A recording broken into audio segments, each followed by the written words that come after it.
expedited basis, but they haven't yet granted cert in the case. And of course, that's the real big ticket item if this case is actually going to be heard by the Supreme Court. I think it's likely that it will. But again, time is of the essence here, and Jack Smith knows that. So I think he's trying to streamline here, get the court off of the immunity issue, which will be addressed once the court decides it's actually going to take this case.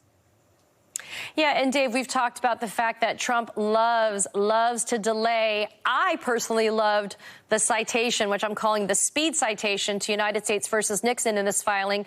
In that case, the Supreme Court granted cert before judgment in exactly the way that Jack Smith is seeking.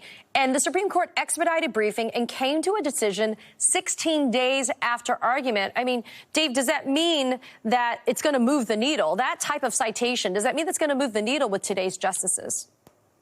Katie, I think it will. Look, Jack Smith is one step ahead of Donald Trump. He knows Trump's game of delay, and so he brought the big guns. He's hiring lawyers who are very well versed in this stuff, but he's also citing the precedent of U.S. v. Nixon, 1974, which had to get Chief Justice Roberts and all of his cohorts' attention.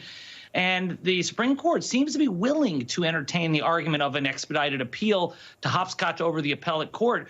And also, Jack Smith is calling Trump's bluff, because if Trump really believed in the concept of presidential immunity, then why is he opposing Smith's attempt to expedite the matter, right? That's because Trump's request for presidential immunity is not really about constitutional principles. It's about delay.